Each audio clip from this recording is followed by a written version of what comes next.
dati. Talagang mga naka-e-bike talaga. Dito ko lang din natutunan tong auto blip. Sarap pala talaga sa tenga, at saka smooth nung response ng makina. Tanga talaga. Ay bata.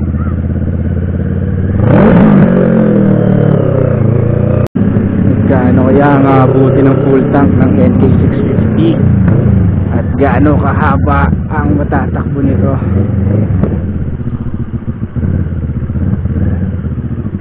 Pagas muna tayo bago tayo pumasok ng express.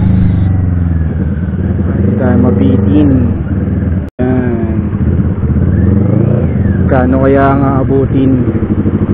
Titira pa naman tayo ng konti, pero papafull tank na natin to para sure ball. 744. Masakit. Kayo, saan kayo komportable? Ilang PSI yung gulong ng mga motor nyo? Dito sa akin 35. Dito sa amin yun ni Isay 35. Harap likod na yan. Bago-bago. Ayos. So hindi siya sumisingaw kahit minsan lang gamitin. Let's check yung harap. Oh my god, 34. Oh, ganun din, hindi rin siya sumisingaw. Very nice. Lang alam takip. Hindi ko alam sa nilagay nung unang mayari. Fuel pump, all good. Uy, ganda ng kulay. Yung ganda ng kulay, love, no? Andar na siya. MG nakagago.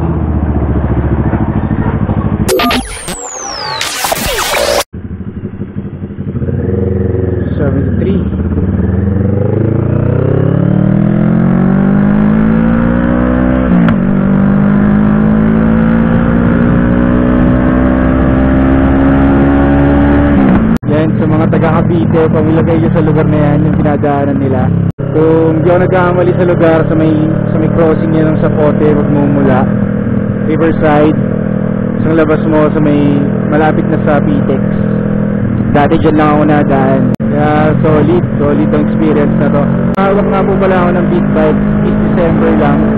Kaya kung may mga napapansin kayo sa akin na mali, pangsabi sa akin. Dito, mukhang makikisingit na muna tayo kaysa mainitan ko kasama ko. Hindi naman pala masyadong mahaba yung pila. Pag hindi pa ganyan, okay lang kahit labanan na natin ang patas. Kilala kong kaliskis mo, oy. So, yun. 73 na gastos natin papasok. And palabas is 35.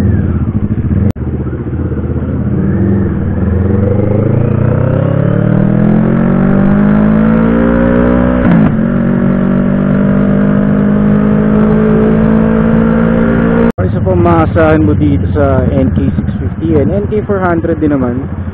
Kasi yung first bike ko is NK400. Yung dual disc brake niya sa harap, napaka-solid ng preno. Plus mo pa na disc brake din sa likod, and both channels nila is ABS. Hindi ka kakabahan mag-preno eh. Haba. Hindi, grabe ko talaga. Kulto ng motor. Ayun pa isa. Hindi siya sumingit. Grabe, traffic.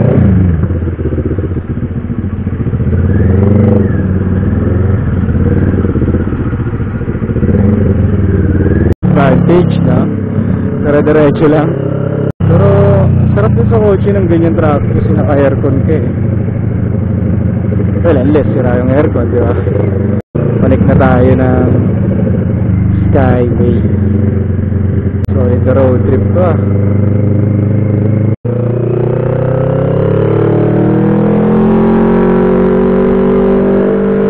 Dahil tinakluman mo yung speed ko, kailangan tansyahin natin to kasi alam ko very strict yung speed limit dito eh. Hirap din sumingit dito kasi 2 lanes lang eh. Saka ang ipot ng space. Ayaw mo na lang kung talagang veterano ka, diba? Ito, overlooking yung airport dito. Cebu Pacific ba yun? Anong speed? 51 lang. Safe lang.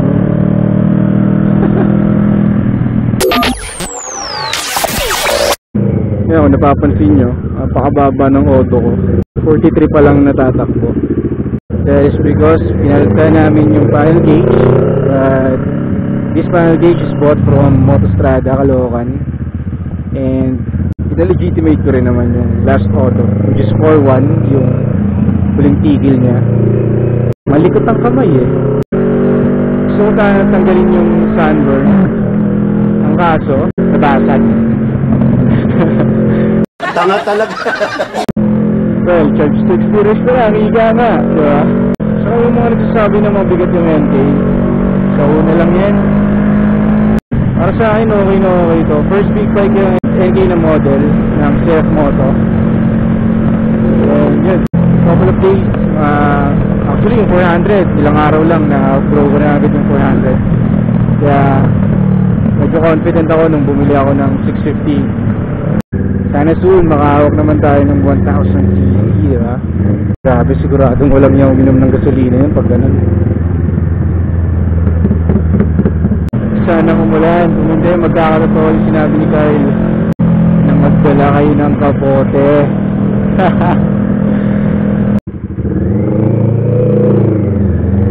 Yun, di ko alam kung magkano yun. Nakalagay, no entry info. Lapit na, konti na lang. What? RFID dito, di ba? Nag-aabot sila ng cash. Shit, kaya palang tagal. Kawayan na pala to, malayo-layo na to. Motor nga pala dala ko.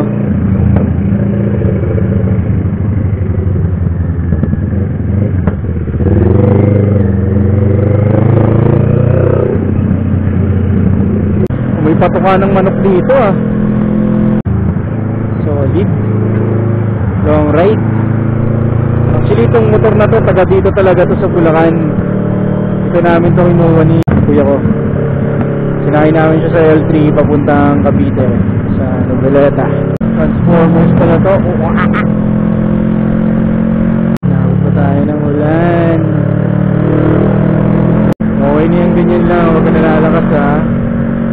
200 kilometers pa yung Baguio mula dito. Fighting spirit lang wala kasama natin ngayon. Kasi simula na pumatak yung Ambon. Wish my ass luck. Sakit na daw yung foot niya. Konti na lang be, 200 kilometers na lang kung alam mo lang. 200 pa diba? Woo! Ano yan? Ang sarap. Solid na solid itong motor na to. Ayan, nasakit, nangungurot na. Kasi may tulong din talaga na nilagyan ko ng taklob yan eh.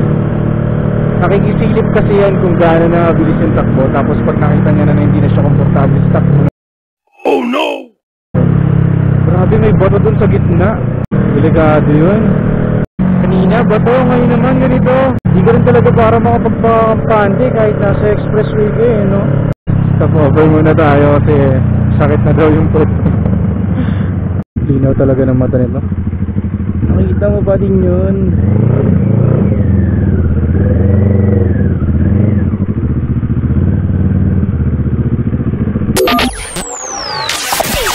Hindi natin na-record yung last stopover papunta dito. Hindi naman nauubos tong hype na highway na to. Kaya tara.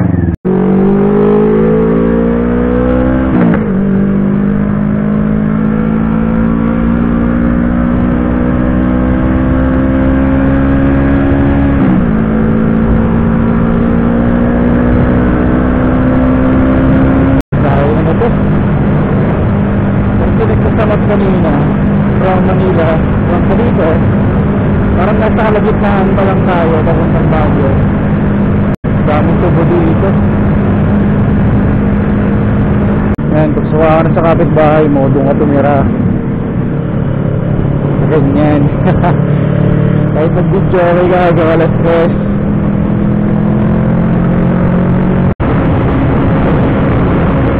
Aga!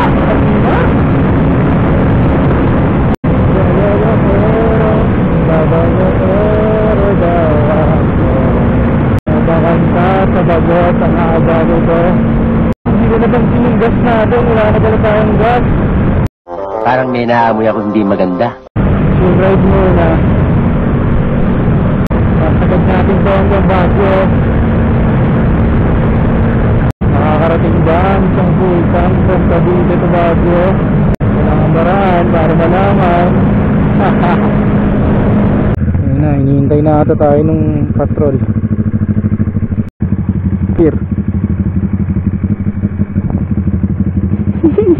Butas-butas eh. Abot kaya yung gas natin. 850 kilometers na lang. Wala, umabot. Umabot ang ating gas from Cavite to Baguio. And baka tayo masingil, masakit yan.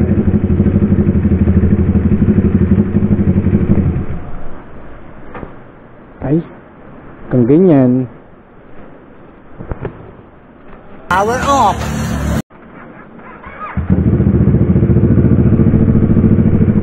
Come on, baby. Let's go, let's go.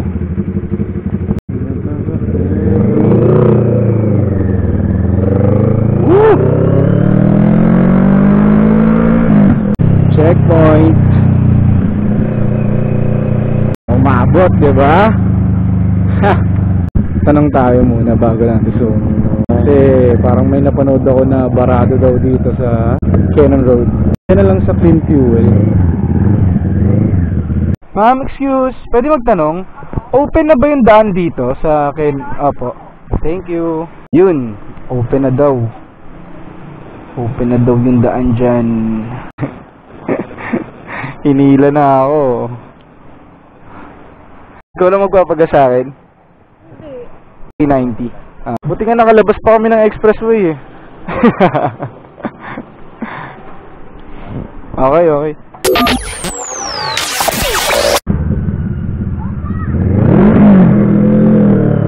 Grabe, sarap tumira dito. Magbakasyon. Ano mo naman? Welcome to Benguet Province. Hey!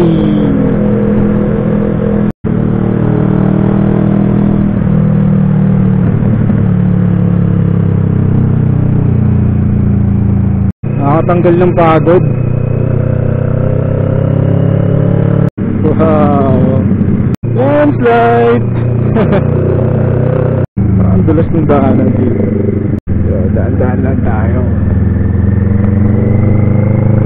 Yan, no? Parang wala ka sa Pinas. Well, di pa naman ako nakakalabas ng ibang bansa. Ang galing mo sumagot. Ang lakas makasa. Yeah, advantage. Anong nangyari dito? Uy! Pwede pala dun.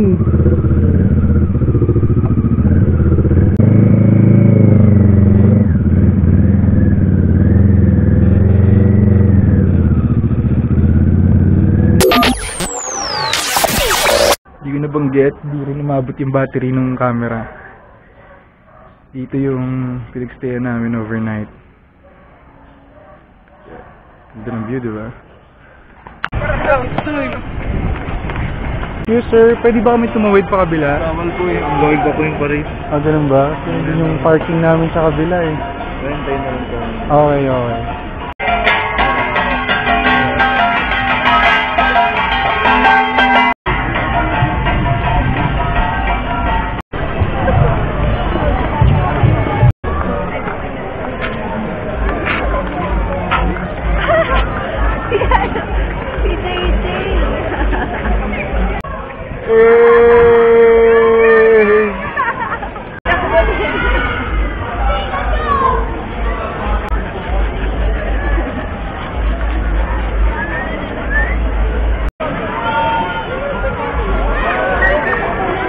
What's up, Clifford? Ang laki na lang.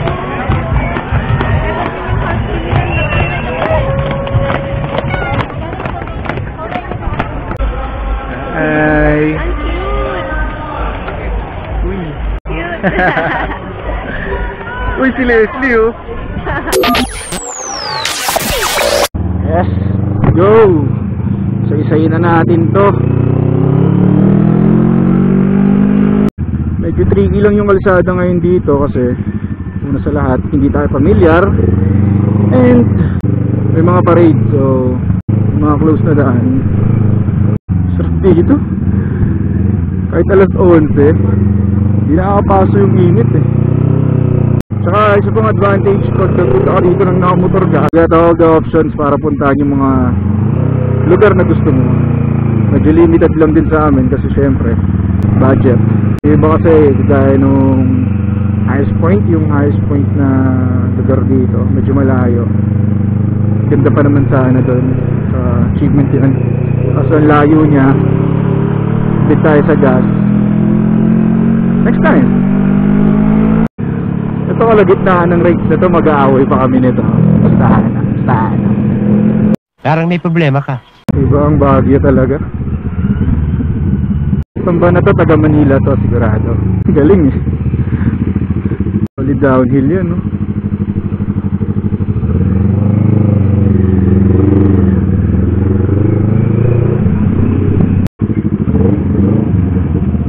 Kopya.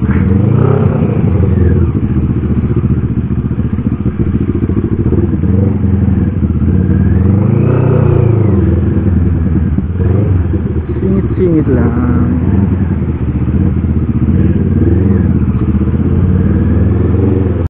Tayo kay Sir Jeep. Sir Jeep, sabay. Huwag naman sana magkatikit pa tayo dito sa Baguio, no? Sakit yun. Yun, fog.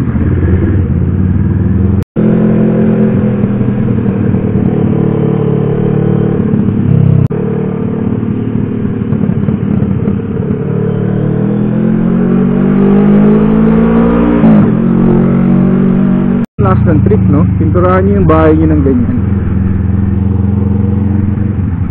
Ganda naman talaga sa mata. Wow. Sorry makahawak ng ganyan. Adventure bike yung tawag dyan, di ba? Ang laki, no? Kailangan mo ng bangkito bago makapanik sarili mong motor. Bali 3 days and 2 nights pala yung trip natin dito sa Baguio. Sulit to, susulitin ko talaga to. Yan, malapit na agad tayo dun sa first destination natin, Strawberry Farm. Pasya lang kasi wala naman tayong pang food trip dun eh. Kagabi bumili kami ng taho, strawberry and ube taho, worth 50 pesos each. Medyo masakit talaga, pero masarap. Hirap maging taho vendor dito sigurado. Panik-panahog ka sa kalsada. As na nabanggit niya sa amin kagabi, so sabi ko, lawig pala talaga dito sa inyo, sir, no? Kaya sir, mainit na ngayon kasi nung mga nakaraang araw 7.5 yung temperatura, so malamig yun sigurado. Mga dala namin damit puro pantambay lang. So malupitang looban na naman pala to. Siguro talagang spot din talaga dito kasi recommended siya puntahan. Baka maganda yung view. Strawberry Farm, first destination. Marami siguro strawberry dito, no? Magkano to, sir? Buti mura lang parking dito, sir, no? 780 yung peaking. Hindi ko lang alam kung gaano karami. Kuya, ang mumura ng kitchen. So yung laki pala nito, hindi lang isa yung may-ari, talagang ubod ng dami nilang may-ari dito. 780 ang per kilo pala. Oh, meron din pala silang offer na half kilo for 400. Para naman sa Bell Church, 20 pesos per head, 10 pesos para sa motor, 20 para sa sasakyan. Walang humpay na akyatan. Bell Church, Baguio. And their fountain.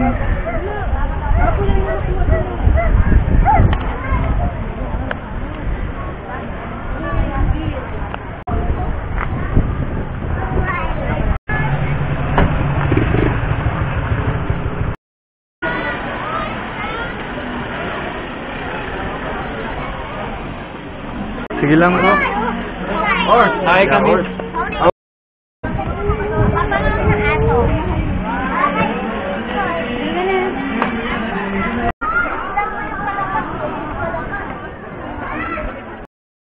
Mawan Village. Ayan. Sila dito.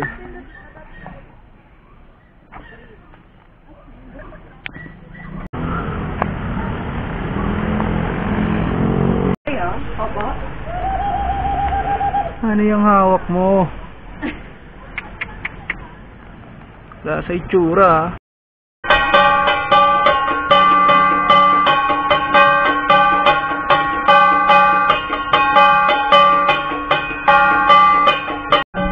Yan guys, bulalo.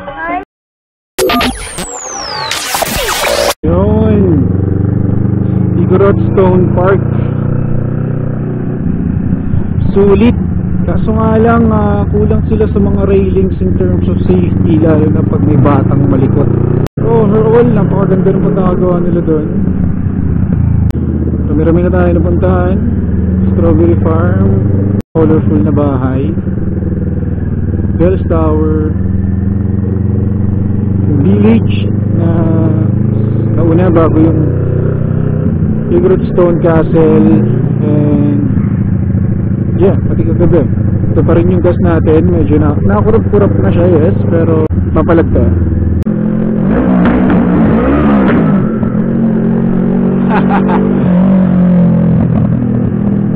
Bomba daw eh. Camera na gamit nga pala natin dito is SJ4000 Air. Konting tweak lang. Mapapaayos mo naman siya. Then yung mic, first syempre testing muna bago ka mag-actual. Mahangin, sobrang hangin kahit external mic na. Nga pala yung SJ4000 is modified GoPro lens and microphone, external mic. May sa akin siya ng jack. Kasi yung original version nito is walang ganun. Ito na yung modified version. Video quality, video nasa 1080p and 60 fps. Meron siyang 4K pero hindi ganun kaganda yung FPS niya. 30 kung di ako nagkakamali. Kailangan mo gumamit ng third party application para mas stabilize yung video mo. Kasi kung yung raw video lang nito, medyo makalug talaga. Guys, goal na pag nagpunta ka dito is meron kang Google Map and cellphone holder kasi daming pasikot-sikot. Ganda.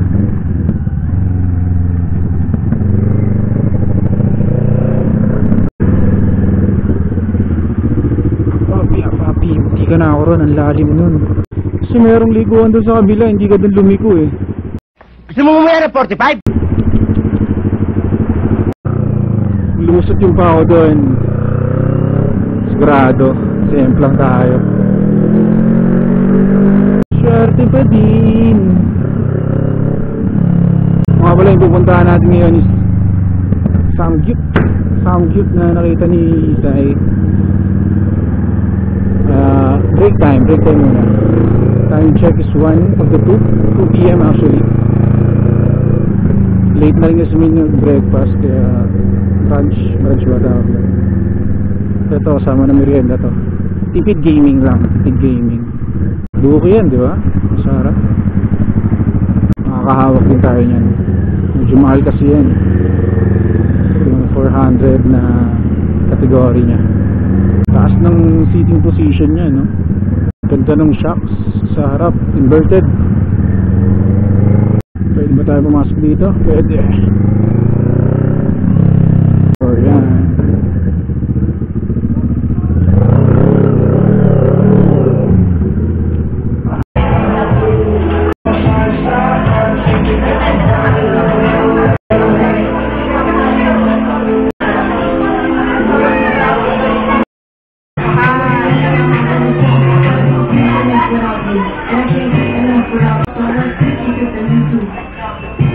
Yay!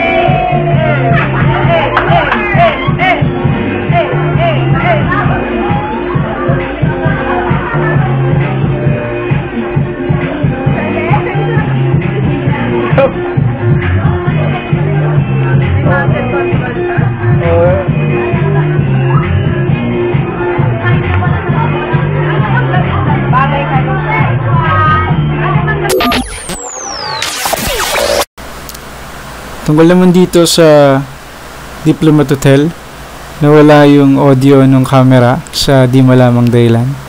Hindi, biro lang. Hindi lang talaga napindot. Wala siyang entrance. Kung di ako nagkakamali, 10 pesos lang as environmental fee. Tapos ito naman po yung left side ng building. Yan.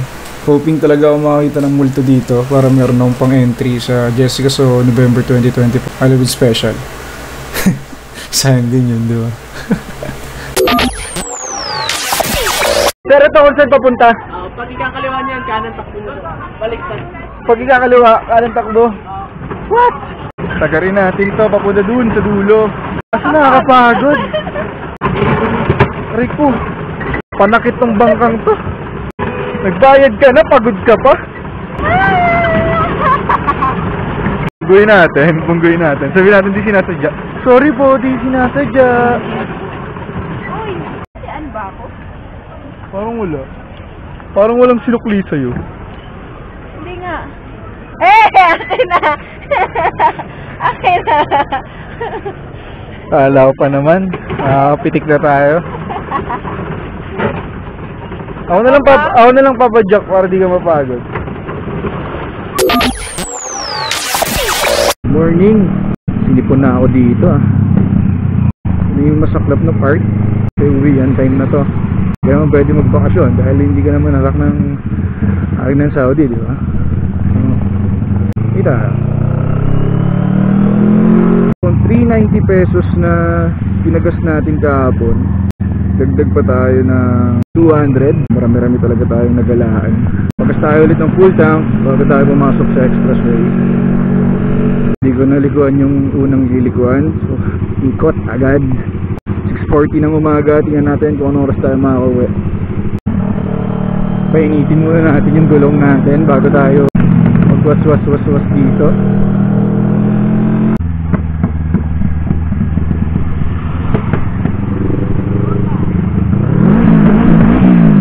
Painit lang. Umabot ka sa part na to para sa yung view na to. Yun, ito yung viewpoint ng Cannon Road. Look at that. Mas maganda siya pag umaga.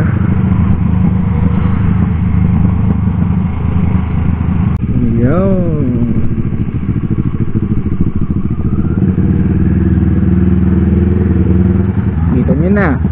Kita nyo naman. Hindi na kailangan pang tanungin. Wow. Okay na yan. We had enough. Masyado nang masakit. Ganda, no? Ganda ng lugar.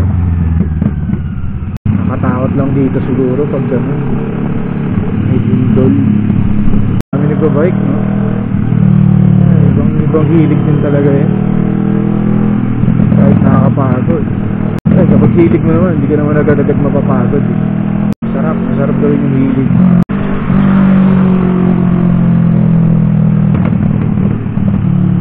Ayaw.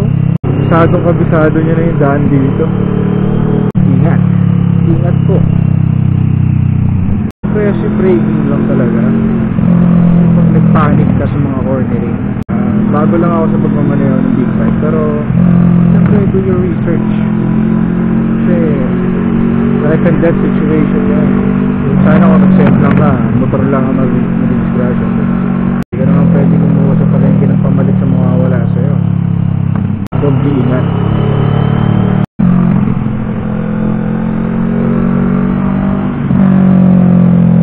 Come again to Benguet Province.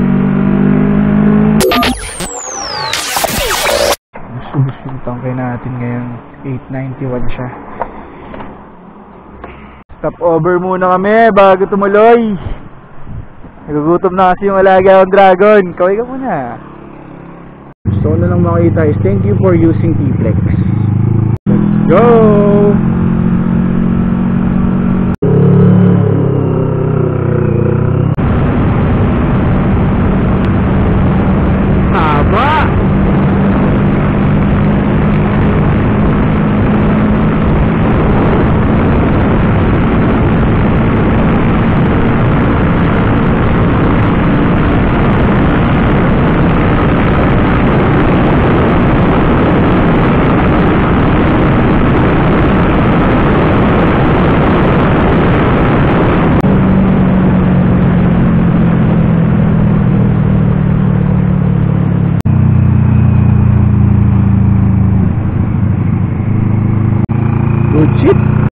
Kilala kong kaliskis mo, oy.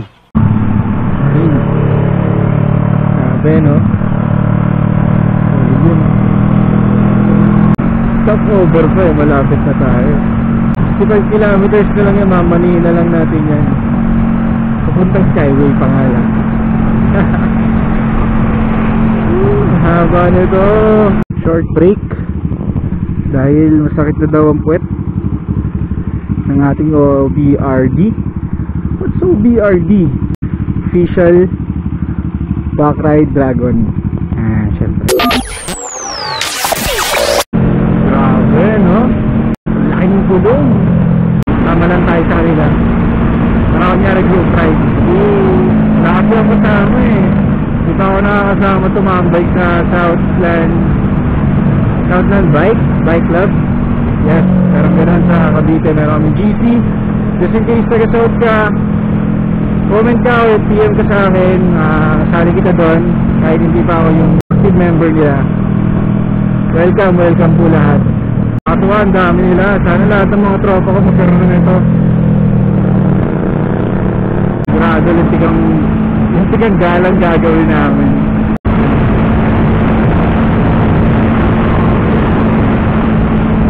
Buwan na sila unahan kasi baka hindi sila komportable na hindi nakikigawin sa kanila. Introvert gaming nandun si Kuya, oh. Halo-halo lang. Ganda ng motor niya, laki. Letter Z yung backlight niya. 01 moto yung exhaust niya. Sarap sa tenga. Yan po. Mga gusto ko mangyari yun eh. Yung, halimbawa, 6 kayo magkatropa lahat kayo naka-big bike. Or kahit scooter, kung mag-ride kayo, tapos naka-intercom kayo lahat, diba? Sarap nun, gantuang kayo sa biyahe. Takay na pare, tingkat sa kaliwa mo malaki dede. Hindi, joke lang. Yung mga senyas, hindi na mahihirapan. May lubak, diba? Sarap nun. Soon, darating tayo doon. Yan. Pakita na yung gasolina. Ilang kilometro pa ba tayo papuntang Skyway? 26 kilometers to Skyway. Pakita na yung gas indicator na wala na ako naman. Well, sabi nila 4 liters pa daw yun. So let's see kasi kami last na yun nga yung papunta natin mula nga BTEX to end of T-Flex. Di tayo nagpagas. So try natin ulit ngayon pabalik. Nalalaman naman natin pag wala na yung laman, diba? Pupugap na. Matik yun, pag nangyari yun, chat na kay Kuya, pasundo na. Sumirik ako sa Endless. Sumirik ako sa Skyway. Pwede kaya yun? Or talagang meron silang towing service pag gano'n? Kasi kung ipapatuto, wala. Massage na lang ang ibibigay ko sa magtuto kasi wala na talaga kaming extra. Mabait din naman talaga nung iba eh, no? Talagang pag may nakikita nila na mabilis na nasa likod nila, eh no? Nausog sila. Madali na lang sila unang konti kasi syempre yun, ayaw natin ang buti ng init sa kalsada. Init na oh. Hindi na bagyo na kahit ang hali, mainit pero hindi masakit sa balat. Ito, ramdam na eh. Baka nakukonsensya lang silang mag-standby sa overtaking lane kaya napunta na sila sa right lane. Wala. Dilipit ko yung gloves ko kasi naiiyaw sa inyo. Nakita nyo, butas-butas eh. Ayan, malinis na tingnan nyo. Naalala ko ng New Year, bumili kami dito sa Bukawi ng 5,500 pesos na Wheaties. And ibang pabutok. Dapat yung business thinking mo all year long. Medyo pahinga lang talaga ako ngayong February kasi kung sakali. Bili rin ako ng bulaklak para sa mga dragon nyo. Diba? So pag nag-stick ko lang sa isang work, that's good for your bills lang naman, diba? Sa bills, pagkain, pero yung magbibigay ng pambisyo mo, pambili mo ng bike, pambili mo ng kung ano-anong trip mo, mahirap na iagaw sa ano yan eh, mahirap na iagaw sa 9 to 5 na trabaho mo. Nakita ng 9 to 5 na trabaho mo, kaya the best talaga, lalo na sa atin dito sa lugar natin is meron tayong sideline, kung ano-anong sideline. Maganda ng mga motor,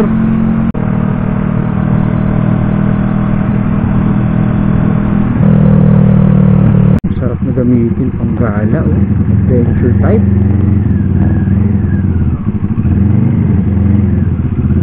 Ganda, 125. Wow. Full gear. Sarap. Maganda helmet mo, maganda gloves mo, full gear ka pa hanggang baba. May sapatos ka pang rides. Iba yung confidence eh. May dagdag eh. Start ako sa Honda Click, gloves lang bumili ka. Plus plus 5 horsepower eh. Ano tinuturo nito? Wala nang pagkain dito. Malayo na tayo sa mga kainan. 60 na lang yung balance. 60 na lang yung balance. Tapos yung palabas ng kawit is 75. Paano na lang tayo? Baby ko yan. Sakit, pinatukan ako, hayos. Tensya na sa mga nangingiwi abang nakikita nyo yung gas indicator ko na nag-blink. Pero hindi, may tiwala talaga ako dito. Aabot to. Konti na lang, makakauwi na tayo ng Cavite. Proven and tested, LP650 2019, long ride to Baguio, back to Cavite, diba?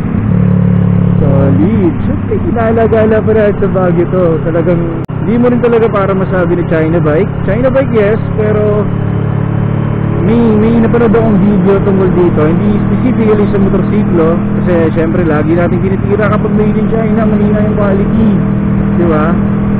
Well, doon sa video na yung napanood ko is parang ina-emphasize niya, ina-elaborate niya na once na yung galing China is medyo mahal, which is kung yung ganitong motor is mahal na talaga to kung galing sa China, kasi alam niyo naman mumurahin lang kapag galing China.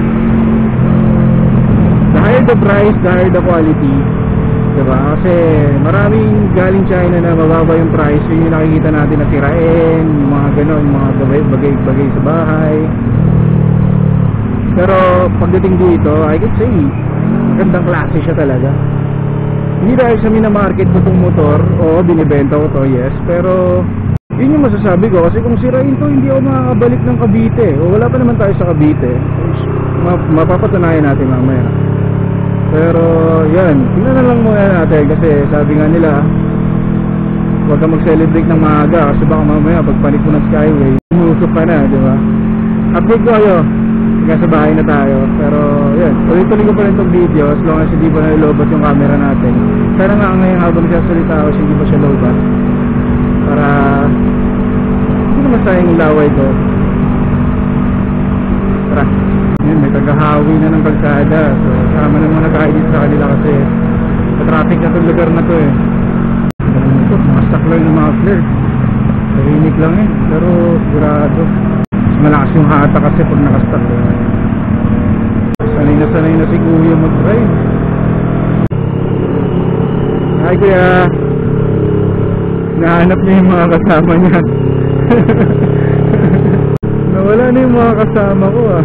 Ang bilis mo kasi magpatakbo. Dito ata maigpit sa speed limit.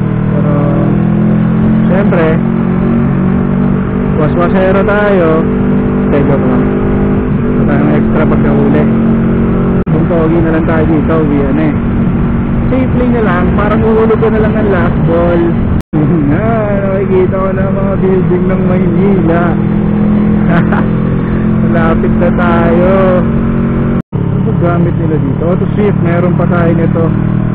Meron pa nito, malakas ng loob ko. Parang may naamoy ako hindi maganda. New balance is negative 105.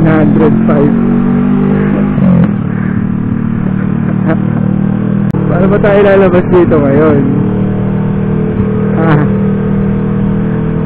Konti na lang. May tirik na. Konti na pala, kaya mainit na. At dito na nalobat yung camera natin. As an update, nakauwi naman tayo ng safe and hindi tumirik yung motor hanggang marating ng bahay. Salamat sa panonood. Salamat.